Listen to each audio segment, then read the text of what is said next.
tos, apnea. Muchas veces, ojo doctores, a veces el niño puede decir como que le late muy rápido el corazón, puede tener así realmente palpitaciones, y nos podemos ir con la pinta de que vaya a ser, por ejemplo, una arritmia.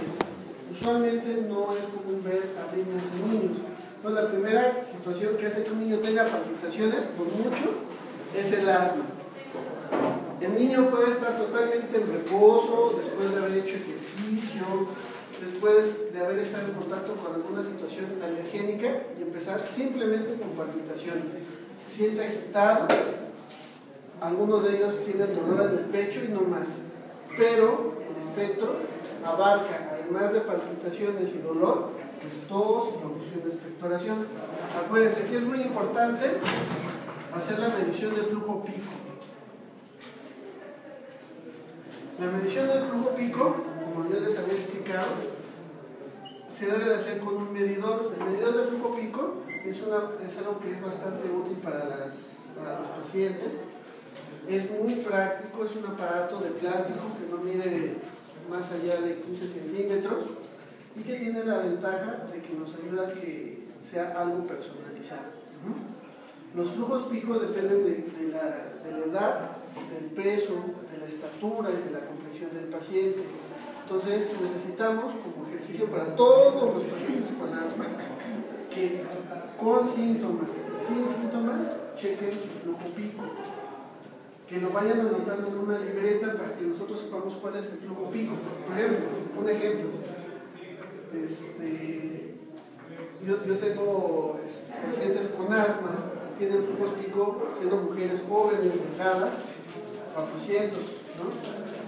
Pero hay personas, por ejemplo, hombres, que actualmente superan los 500, o sea, el flujo medio del flujo pico llega hasta 500 mililitros, no llega más. Entonces significa que estén bien o que estén mal. Por eso tenemos que saber cuáles son sus tendencias. Las tendencias nos van a servir para muchas cosas. Si el paciente tiene menos del 50% del flujo pico, ya se considera que el cuadro de asma es de moderado a severo. Por eso necesitamos ver las tendencias del paciente con el medidor de flujo pico. La espirometría, como ya les había explicado, no es tan práctica porque el paciente puede estar en los intervalos sin crisis con una espirometría totalmente normal. Pero hay algunas cosas que nos pueden servir, por ejemplo, una espirometría con reto de metacolina. La metacolina es una sustancia irritativa que se le puede dar a la persona con asma.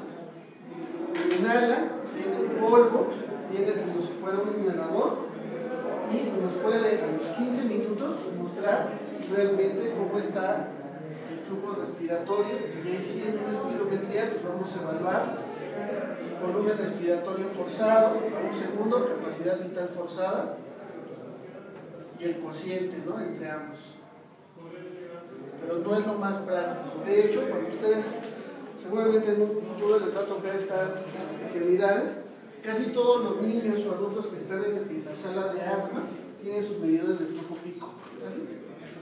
Como tienen su vaso de agua, tienen su medidor de flujo pico y tienes que buscar la dosis del tratamiento que requiere en base al flujo pico.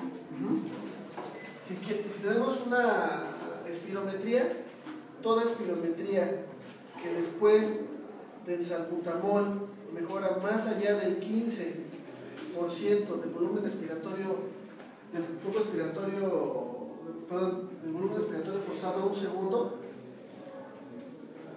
todo paciente que tiene un volumen respiratorio forzado a los 15 minutos después de un broncodilatador 15% arriba de lo normal, ya se considera que es totalmente reversible y podemos catalogar que es asma. Ojo, esto pasa en jóvenes y en niños. Si el joven y el niño tiene asma y va creciendo y se transforma en un adulto, hay un continuum que se ha visto que es cambios inflamatorios crónicos en el paciente con asma que va transformando y produciendo cambios crónicos ya no reversibles. Entonces, el paciente con asma, en aproximadamente un 15 a 25% de los pacientes con asma, con el paso de los años, evolucionan a una fase que es EPOC. ¿De qué depende? Pues solamente también del tipo de asma. Si es un asma alérgico, obviamente quitando la causa o con tratamiento de inmunoterapia, pueden mejorar bastante y usualmente no progresan. La historia natural del asma del niño y del joven es que cuando llega a la edad adulta mejoran mucho, pero desgraciadamente hasta un 15% de los pacientes con asma, aún con la edad, están igual. Progresan, no mejoran y evoluciona un proceso inflamatorio crónico que destruye el pulmón y llegan a EPOC. Entonces, esos son puntos importantes. Cuando yo inicio un tratamiento de asma, tengo que considerar obviamente el salbutamol, que es el tratamiento así que a comparar de todos los demás, los esteroides. Acuérdense, para el ataque agudo, el salbutamol es lo mejor. Para el manejo crónico, ahí sí ya tenemos a lo que son los esteroides inhalados y los beta agonistas de acción prolongada, que también se llaman LABAs, no sé si se acuerdan. Long acting beta agonista, que es LABA. Así los van a encontrar en la literatura inglesa o americana. El tratamiento también, sin embargo, se enfoca a utilizar algunos otros medicamentos. Entre ellos está solamente el Montelukast, son los antileucotienos y los anti-IG. Obviamente eso se va a tratar, y bueno, la inmunoterapia, ¿no?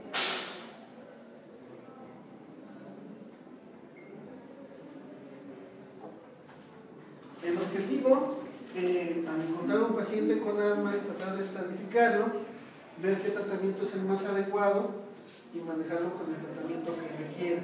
Como les repito, el 85-90% de los pacientes usualmente al llegar a la etapa de la adultez van mejorando y requieren a lo mejor ya nada más este medicamento en caso de algún evento, pero todos los demás de un 10 a un 15% van a evolucionar en poco. Entonces eso es algo que debemos de considerar. Bueno, el flujo, lo que es el medidor de flujo pico, hoy por hoy es lo mejor que podemos utilizar para el paciente con asma.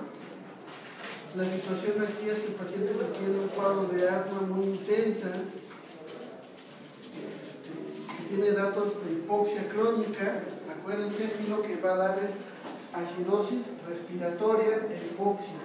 Es una acidosis mixta, pero usualmente, bueno, es una acidosis respiratoria con una hipoxia que se llama insuficiencia respiratoria tipo 2, es lo más comúnmente que vamos a ver. El paciente con asma tiene alto riesgo de desarrollar pues obviamente una neumotórax, puede desarrollar enfisema subcutáneo entre el evento agudo y muchas veces puede requerir intubación. Quizá los cuadros más peligrosos del asma para desarrollar complicaciones pues es el paciente que todavía no sabe que tiene asma, que tiene la primera mutación, o aquel paciente que se los van a encontrar que por alguna situación suspendió el agonista beta adrenérgico de larga acción. Esos pacientes son los que más se ha documentado, los que lo dejan por alguna situación. Tristemente, y eso sí, lo vemos aquí en México, por cuestiones económicas, no les alcanza a veces a los papás a comprar el medicamento, entonces lo empiezan a cambiar por puro salbutamol, y pues el salbutamol, hay que recordar, no dura mucho tiempo su efecto. Aproximadamente actúa a los 5 minutos de administrado, su máximo de acción está aproximadamente a los 15 minutos y el término de la acción termina a la hora, entonces pues ya no sirvió de mucho.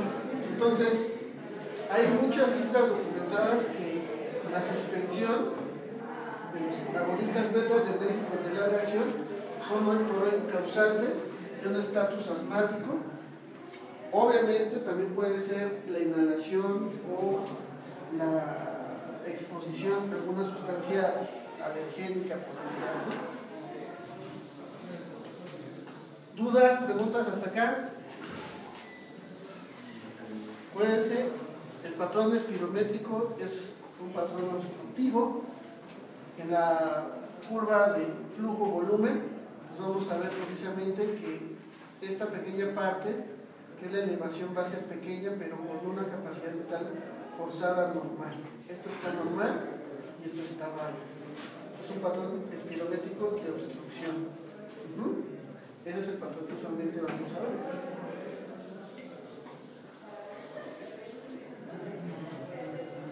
Ahora, la enfermedad pulmonar obstructiva crónica. Aquí es el otro lado de la moneda. Es la persona, pues habitualmente más allá de 50 años, que tiene historia de tabaquismo intenso, que empieza simplemente con disnea, usualmente la disnea de esfuerzo, es decir, camina cierta cantidad de pasos que antes caminaba, 2, 3 cuadras y ahora se cansa. Muchas veces va a haber tos, usualmente la tos no es matutina, puede haber expectoración, usualmente inhalina, pero el paciente se cansa, simplemente viene por nosotros por varios motivos. La tos, usualmente la tos puede ser más fuerte de lo habitual, porque se canse, y algunas veces puede ser porque viene por pérdida de peso. Ya lo habíamos comentado, los pacientes que tienen EPOC liberan altas cantidades de procesos de sustancias proinflamatorias, entre ellas el factor de necrosis tumoral, y son pacientes que empiezan a tener pérdida de peso sin causa aparente.